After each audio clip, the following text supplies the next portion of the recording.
suis Angélique Ngoma, députée à l'Assemblée nationale de la République gabonaise, présidente de la Commission environnement et développement durable.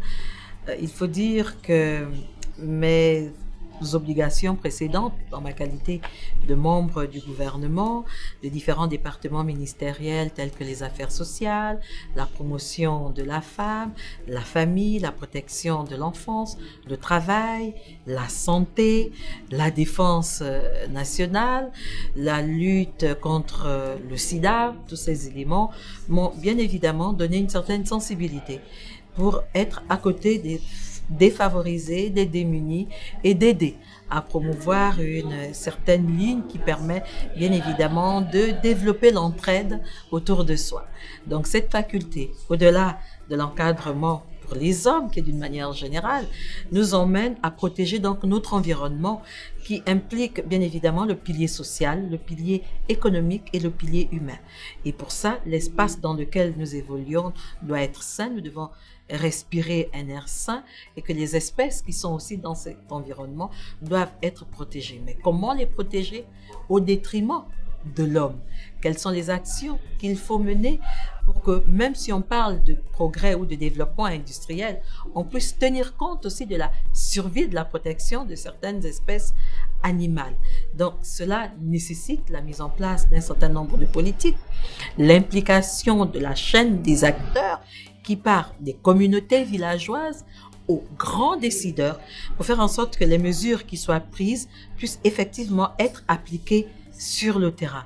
Nous voulons d'un espace où il fait bon vivre.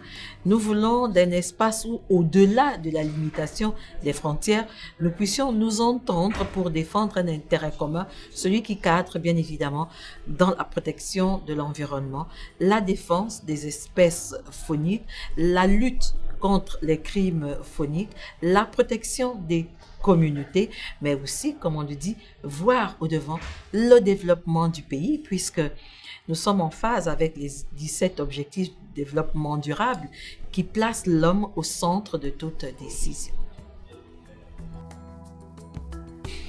Il faut dire déjà que, comme l'a rappelé M. Barrot, qu'il est venu au Gabon en 1998.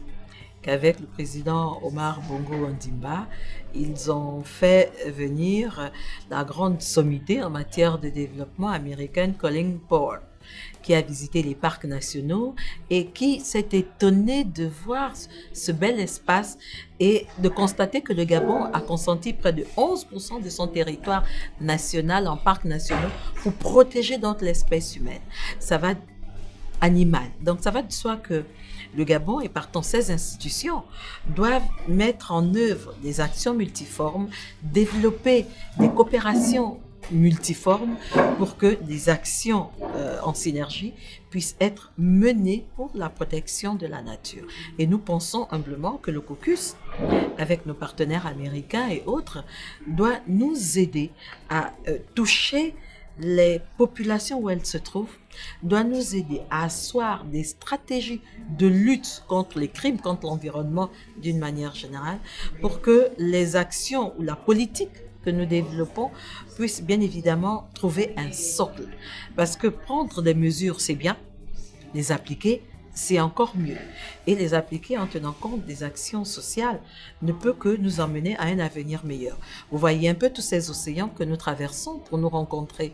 Nous ne parlons pas la même langue, nous sommes francophones, les uns sont anglophones, lusophones, mais qu'est-ce qui nous réunit? Mais c'est notre intérêt particulier pour la défense, la protection de la nature. Donc cet intérêt étant commun, nous devons ensemble trouver des synergies pour faire en sorte que nous puissions non seulement promouvoir une législation qui convienne, parce que les animaux en se déplaçant n'ont pas de passeport, les braconniers en se déplaçant changent d'identité.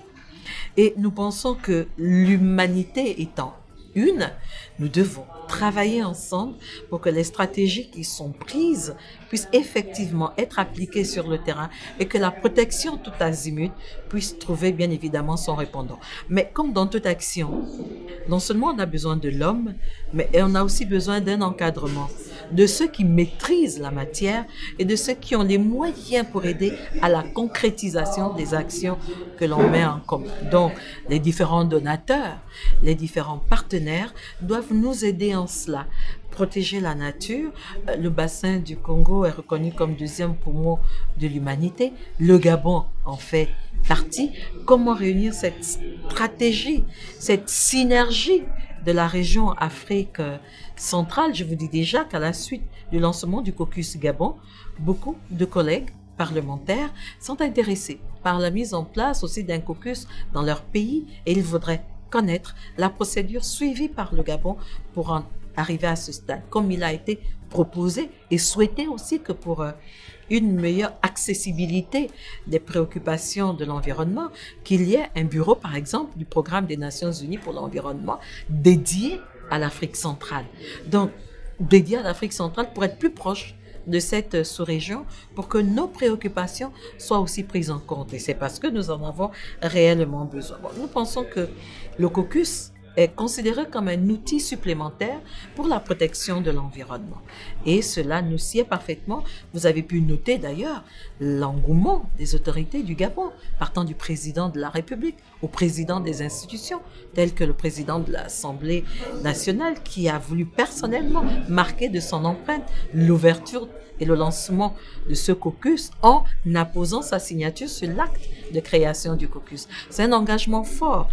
Le Parlement gabonais est en vacances, entre guillemets, mais les parlementaires ont tenu à être présents pour soutenir les actions des institutions, pour soutenir les autorités et pour montrer aussi leur détermination à protéger bien évidemment l'environnement. Et comme vous le savez, le Gabon est engagé en la matière parce que nous voulons évoluer dans un environnement sain.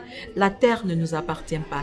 Nous l'empruntons à nos enfants et nous devons donc la laisser saine à nos enfants pour un futur meilleur. Parce que le relais, le flambeau, il faut pouvoir le laisser à nos enfants.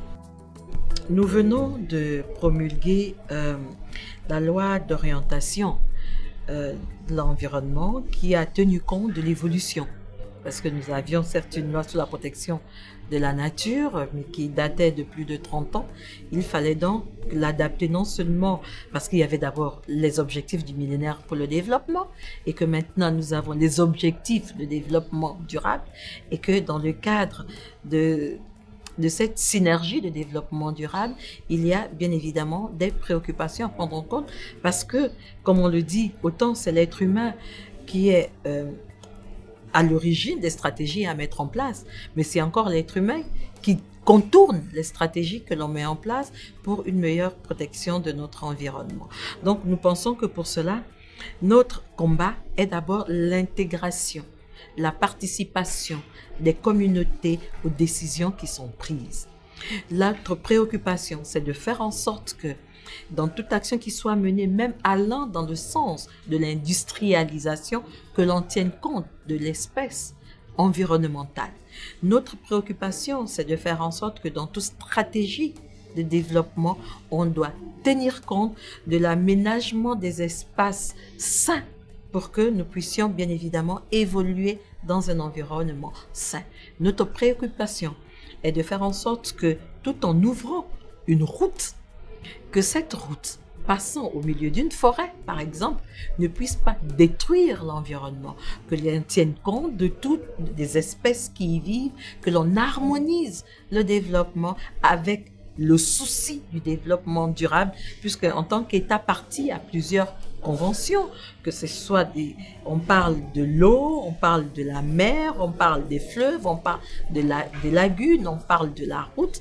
Étant donc signataires de l'ensemble de conventions liées à la protection et à la défense de la nature, nous puissions asseoir des stratégies qui vont dans ce sens.